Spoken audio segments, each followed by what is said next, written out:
5,000 followers, 5টা বড় video আর 60,000 watch time পূর্ণ করতে বলে ফেসবুক। তো 5টা তো বড় ভিডিও আমাদের সবারই ছাড়া হয়ে যায় প্রথমবার ফেসবুকের পেজ খুলে, আর 5,000 ফলোয়ার্সও প্রায় কমপ্লিট হয়েই যায়, কারণ 5,000 ফলোয়ার্স কমপ্লিট না হলে পেজ ওপেন হয় না। আর 60,000 ওয়াচ টাইম সেটা পূরণ করতে কিন্তু আমাদের মাথার ঘাম একেবারে পায়ে ফেলতে হয়, খুবই কষ্ট হয়। তো এটা পূরণ করবে কি করে, এর উপায় কি? প্রথমেই আগে তোমাকে যেটা দেখতে হবে সেটা 5,000 যে তোমার ফলোয়ার্স তারা অ্যাক্টিভ আছে কিনা। 5,000 তোমার ফলোয়ার্সকে অ্যাক্টিভ থাকতে হবে, কারণ তুমি যে ভিডিওগুলো ছাড়বে, যেগুলো আপলোড করবে যে ভিডিওগুলো, সেগুলো যেন সেই 5,000 ফলোয়ার্সরা মানে কন্টিনিউ তোমার ভিডিওগুলো দেখে। তো এটাই হচ্ছে মুশকিল, সবার অনেক অনেক ফলোয়ার্স আছে কিন্তু ভিডিওগুলো দেখে না। 5,000 ফলোয়ার্স যদি ভিডিও দেখতো তাহলে তো দুদিনের মধ্যেই ওয়াচ টাইম কমপ্লিট হয়ে যেত, কিন্তু এটা হয় না। তো তো আর আর কি করতে হবে তোমাকে, এটা তো দেখতেই হবে যে অ্যাক্টিভ ফলোয়ার, তোমাকে দেখতেই হবে যে 5,000 অ্যাক্টিভ ফলোয়ার্স যেন থাকে। আর তোমাকে ভিডিওর কোয়ালিটি কিন্তু সুন্দর করতে হবে। তো তুমি ভিডিওর কোয়ালিটি সুন্দর কিভাবে করবে? প্রথম কথা হচ্ছে এটাই যে তোমাকে দিনে 3টে অন্তত, সকাল, দুপুর আর রাত্রিবেলা 3টে তোমাকে শর্ট ভিডিও মানে রিলস তোমাকে আপলোড করতে হবে, আর একটা বড় video.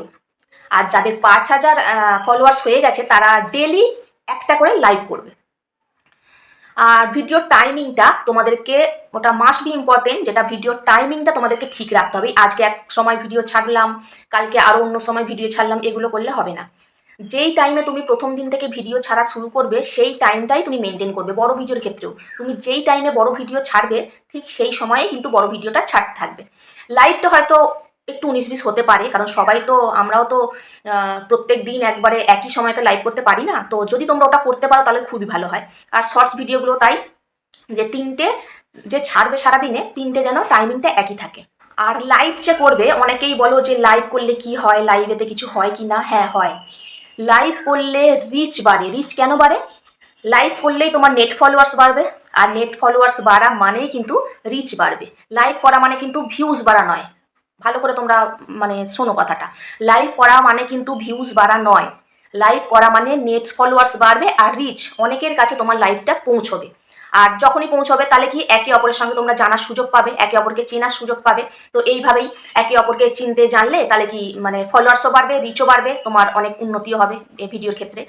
R reels, add on reels যেটা হয়, মানে রিলসে যে অ্যাড হয়, তো ওটা কিভাবে হয়, ওটার জন্য তোমাদেরকে কি করতে হবে?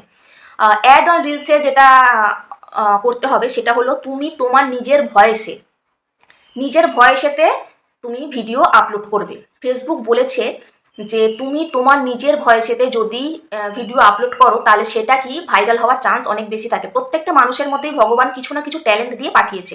তোমার মধ্যে কি ট্যালেন্ট আছে তুমি কিন্তু নিজেও জানো না, কিন্তু আছে, কিছু না কিছু ট্যালেন্ট আছে। তেমনই তোমরা নিজের কোনো কথা, এমনই কোনো কথা বা এমনই কোনো কিছু ভিডিও ছাড়বে যেটাতে অন্য মানুষগুলো উপকার পাবে।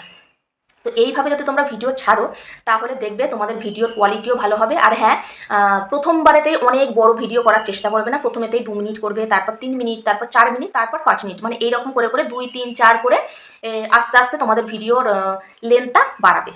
তো এইভাবে করলে কি তোমার ভিডিওর কোয়ালিটিটাও ভালো হবে। তোমার ভিডিওগুলো যদি কারোর কিছু জানার শেখার থাকে, কারোর প্রয়োজন হয়, ভিডিওগুলো দেখে যদি কেউ উপকার পায় তাহলে কি সবাই দেখবে। আমি যদি একটা কোনো ভিডিও দেখি, সেই ভিডিওটা দেখে যদি আমার কিছু উপকার হয় তাহলে তো আমি অটোমেটিকই ভিডিওটা দেখবো, তাই না? আমি তো স্কিপ করে চলে যাব না। তাই তোমাদেরকে ভিডিওর কোয়ালিটিটা মেনটেন করতে হবে। তুমি যদি ভিডিওর কোয়ালিটি মেনটেন করো, তোমার ভিডিও দেখে যদি অন্যরা কিছু শেখে, তোমার অটোমেটিক ওয়াচ টাইমটা উঠে যাবে, দেখবে কোনো রকম প্রবলেম হবে না। অনেকেই আছো তোমরা যারা ধরো তোমরা ভিডিও দেখছো, ভিডিও দেখতে দেখতে যার ভিডিও তোমার ভালো লাগছে না সেটাকে স্কিপ করে ওপরে তুলে দিচ্ছ, এটা কখনোই করবে না। কারণ তুমি ফোন ঘাঁটতে ঘাঁটতে যারই ভিডিও দেখতে পাবে, সে ছোট ইউজার হোক, বড় ইউজার হোক, যারই দেখতে পাবে, তাদেরকে তোমরা কমেন্ট করবে, একটা করে লাইক দিয়ে কমেন্ট করবে। আর ওই কমেন্টের মধ্যে যারা যারা কমেন্ট করেছে তাদেরকে যদি কমেন্ট করো তোমরা, তাহলে কিন্তু তারা কিন্তু অ্যাক্টিভ ফলোয়ার্স। তুমি যদি তাদেরকে কমেন্ট করো আর এটা যদি গিয়ে বলো যে বন্ধু আমার ভালোবাসা নিও, আমার পাশে তুমি থাকো, আমাকেও তোমার পাশে রাখো, এরকম যদি একটা ভালো সুন্দর গঠনমূলক কমেন্ট যদি তুমি করে দিয়ে আসো, তাহলে তোমাকে ওরা পাশে রাখবে আর তোমার পাশেতেও ওরা থাকবে। তো এইভাবেই তোমাদেরকে কাজ করতে হবে। এরকমভাবেই যদি কাজ করো তাহলে 60,000 ওয়াচ টাইমটা কিন্তু কোনো বড় ব্যাপার না, এমনিই উঠে যাবে দেখবে। তো ভিডিওটা এইটুকুনি, যদি ভালো লেগে থাকে, কারোর যদি উপকার হয়ে থাকে, তাহলে প্লিজ একটা লাইক কমেন্ট করে দিও। আর তোমার মতো আমার মতো যারা নতুন ইউজার তাদেরকে এই ভিডিওটা পৌঁছানোর জন্য তোমরা শেয়ার করে দিও একটা। ধন্যবাদ।